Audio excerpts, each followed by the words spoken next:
Este episodio de la Estrategia del Día es traído por HSBC.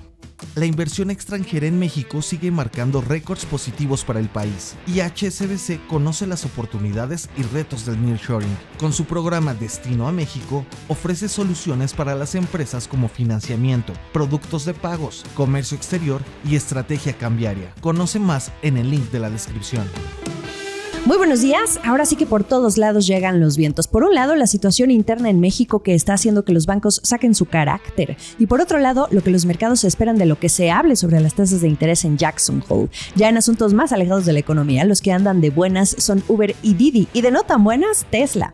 No olviden hacer clic al botón de seguir del podcast, activar la campana para que así puedan recibir la alerta de un episodio nuevo muy temprano cada mañana. ¿De qué estamos hablando?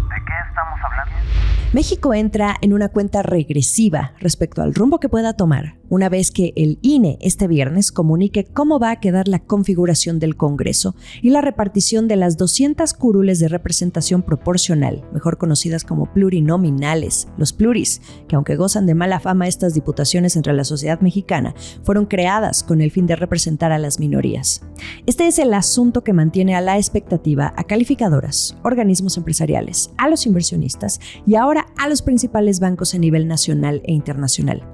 El debate está en la interpretación del artículo 54 de la Constitución mexicana y la intención de Morena, el partido del presidente López Obrador, de querer obtener más curules de lo que realmente les debe corresponder acorde al porcentaje de votos que tuvieron en la elección del 2 de junio. Morena busca que junto a sus aliados, el PT y el Partido Verde, se les vea como un solo partido, para entonces poder obtener un 20% más de los diputados plurinominales que realmente deberían asignársele. Estamos hablando de una asignación real de 54% que le tocan de diputados contra una de casi 74% que buscan para entonces poder amarrar aquella mayoría calificada de la que tanto se habla y que les facilite aprobar cualquier iniciativa o cambio a la Constitución que se avecine, como la reforma al Poder Judicial o la eliminación de órganos autónomos como el INE y otras propuestas que conforman el paquete de reformas que envió AMLO en febrero de este año. Es una sobrerepresentación del 20%. La Constitución establece un tope máximo de 8 puntos porcentuales de sobrerepresentación por partido. Y aquí entra el debate sobre si esto debe extenderse a los partidos que fueron en coalición en una elección. La decisión la tiene el INE, cuya consejera presidenta es Guadalupe Tadei, una mujer cercana al movimiento de AMLO por sus vínculos familiares, y que fue elegida en 2023 por insaculación o sorteo ante la falta de consensos.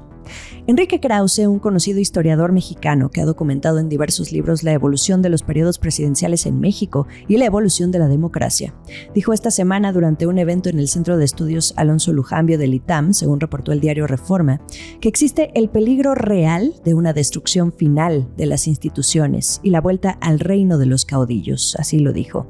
Por cierto, este diario nacional hace una comparación interesante. Si Morena y aliados obtienen este 74% que buscan, la conformación del Congreso Federal quedaría como en los tiempos priistas del presidente Miguel de la Madrid. En los últimos días, han sido los bancos los que han comenzado a circular sus puntos de vista mediante sus áreas de análisis. El que más ruido causó fue el de Morgan Stanley. La tarde del martes, a través de un documento en el que compartió su modelo de portafolio de América Latina, degradó su recomendación de invertir en el país a subponderada o en su caso underweight, como se le conoce en inglés. Esto quiere decir que el banco está esperando que el rendimiento de las acciones de México lo espera por debajo del promedio de la región. En las líneas que dedicó en su reporte, Morgan Stanley recomendó a sus clientes reducir su exposición en emisoras como Walmart de México, FEMSA y Coca-Cola FEMSA. El argumento al anunciar esta degradación no es otra cosa más que la reforma al Poder Judicial, la primera de ese paquete de AMLO que el fin de semana pasado fue corregida y aumentada, y cuyo dictamen está por discutirse con la nueva legislatura, a la espera, primero, de esa configuración del Congreso que podría definirlo todo. Morgan Stanley dijo, y cito palabras textuales, que reemplazar el sistema judicial incrementará el riesgo y limitará los gastos de capital, el CAPEX. Y eso es un problema para el nearshoring, que se está topando con cuellos de botella. Morgan Stanley cree que esta reforma presenta riesgos para la narrativa de inversiones que maneja actualmente el país. Y ahora desde el área de estudios económicos de Citibanamex, ya mejor que casi dan por hecho que lo que parece que es difícil que cambie de rumbo, pues sí va a suceder. Para el banco es muy probable que se apruebe la amplia sobrerepresentación para Morena y sus partidos aliados, con la que prácticamente tendrían la mayoría constitucional. Si el INE, en un escenario muy lejano, determinara que la coalición Morena-PT-Partido Verde no puede controlar una mayoría calificada en la Cámara de Diputados, tienen una carta guardada, y esa es llevar el asunto entonces al Tribunal Electoral del Poder Judicial de la Federación. Y según dice textualmente Citibanamex, a juzgar por cómo resolvió la calificación de la elección presidencial, terminará por fallar a favor de Morena sin cortapisas. El de este banco es un documento de 4 páginas, pero muy enfático y que plasma la molestia de la cúpula financiera.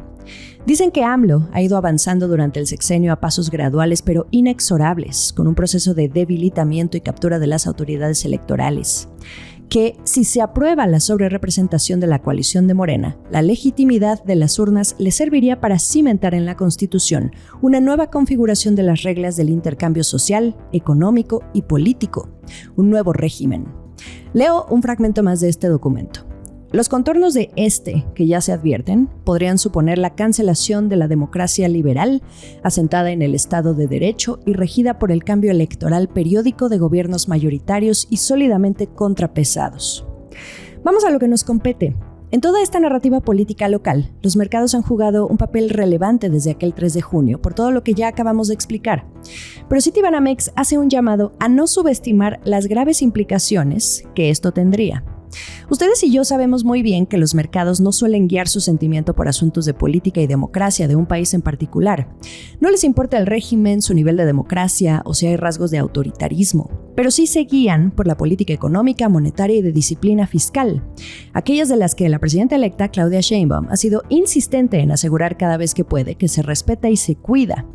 Sin embargo, como apuntan los analistas Sergio Cursin y Nidia Iglesias de Citibanamex en este documento, dada la moderación en las reacciones que ha mostrado el mercado en los últimos 2 meses, desde la elección, es posible que quienes ya descuenten las reformas consideren que, aunque éstas debiliten la democracia, no implicarán políticas económicas antimercado ni debilitarán el marco macroeconómico. Esto es, puede ser que tengan confianza en las políticas públicas de la próxima administración, aunque se pierdan contrapesos. Vayamos ahora con lo que dice uno de los bancos más importantes de Estados Unidos, Bank of America, que titula su análisis sobre cómo los próximos 90 días pueden definir la próxima década en México.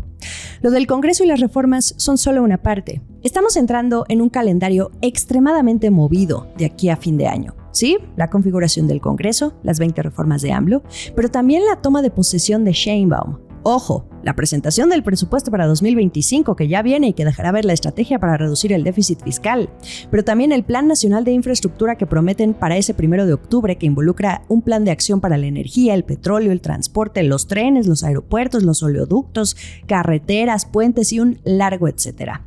Ajustémonos los cinturones. La volatilidad se dejará sentir más que nunca de aquí a diciembre. Esto es el dato del día. Mientras tanto, el peso mexicano lideró de nuevo la tabla de las divisas más depreciadas de los países emergentes a la mitad de esta semana, y más que el asunto con el Congreso y las reformas de AMLO, esto fue influenciado por el dato de empleo en Estados Unidos y las minutas de la Fed que se publicaron el 21 de agosto. El dato preliminar de las nóminas en Estados Unidos, que normalmente no mueve a los mercados, esta vez sí fue seguido de cerca por los inversionistas en búsqueda de cualquier pista de una economía más débil que pudiera abrir el camino a recortes más profundos de las tasas de interés, lo que influye en las posiciones de los inversionistas respecto al spread de tasas con Banxico.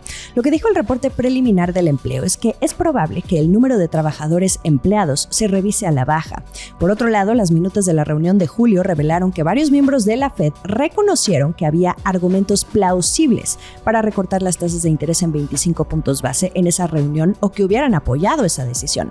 Al final sabemos que al rango de las tasas no le movieron ni un punto aquella vez, pero la gran mayoría observó que si los datos seguían siendo más o menos los esperados, probablemente sería apropiado entonces relajar la política en la próxima reunión.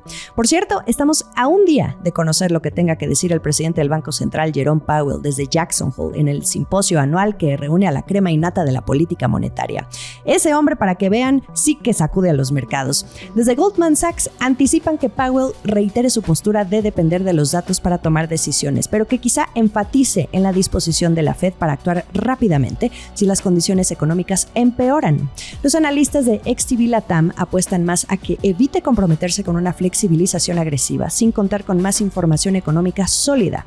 Las decisiones y declaraciones que emerjan desde Jackson Hole el viernes podrían tener profundas implicaciones en el sentimiento del mercado y en las perspectivas económicas globales. En otras noticias. La que anda bien y de buenas es Uber, porque ya tiene grado de inversión por parte de Fitch. Como en la primaria, es como entrar al cuadro de honor por tener las mejores calificaciones. Recordemos que esto significa que la empresa, cuando lo requiera, puede salir al mercado a endeudarse con mejores tasas de interés ante un perfil crediticio responsable, menos riesgoso y con sus finanzas prácticamente sanas. Fitch le asignó a Uber la calificación BBB, que son 2 escalones por encima del grado especulativo. Y esto ocurre después de que el 16 de agosto S&P Global Ratings, otra calificadora, la elevara a BBB-, el nivel más bajo de grado de inversión en su propia escala, desde BB+, el grado basura más alto. Volviendo a Fitch, sus razones son la resistencia que ha mostrado en los mercados de viajes compartidos y reparto de comida, así como su expansión hacia ofertas más novedosas y una política financiera conservadora. Obtener el grado de inversión es algo que Uber ha venido buscando, además de que ya es rentable desde el año pasado.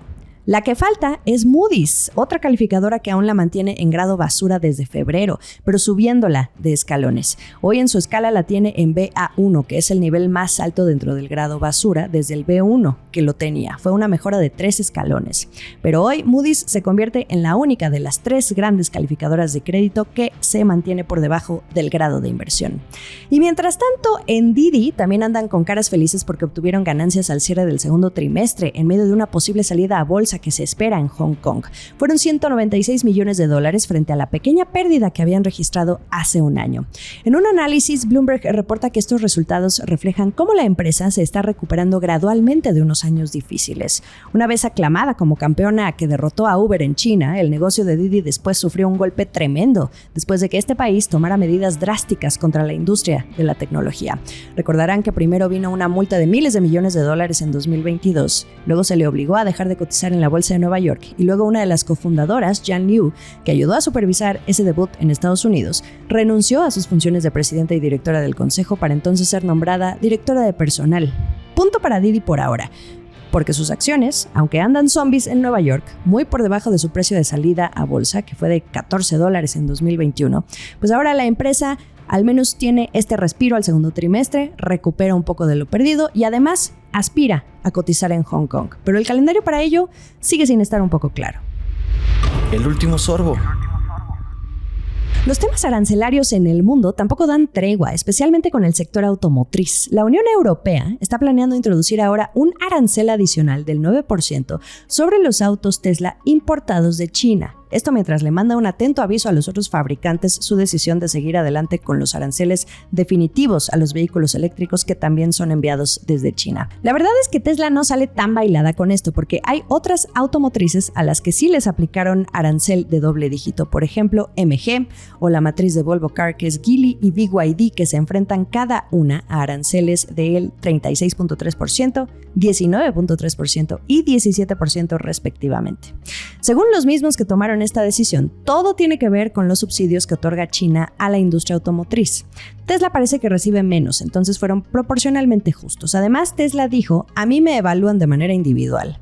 Estas empresas accedieron a ser evaluadas, pero hay otras tantas que entran al grupo que le va a aplicar otro arancel de 36.3%, es más alto. Las empresas, especialmente las que fueron evaluadas para este arancel, tienen ahora hasta el 30 de agosto para presentar sus comentarios y solicitar audiencias sobre las propuestas que está poniendo la Unión Europea para el tema de los aranceles.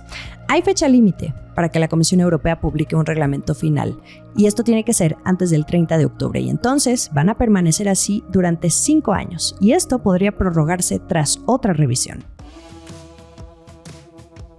Se viene un cierre de semana complejo. Además, esta noche el esperado discurso de Kamala Harris en la Convención Nacional Demócrata. Lo platicamos mañana. Mientras tanto, lo mejor de la información económica y de negocios ya saben que está aquí en La Estrategia del Día. Estamos en ex-Twitter como @laestrategiamx. En Instagram me encuentran como @JimenaBusiness y YouTube. Los episodios completos en video. Esta fue La Estrategia del Día, escrito y narrado por Jimena Tolama, producido por Arturo Luna y Daniel Hernández.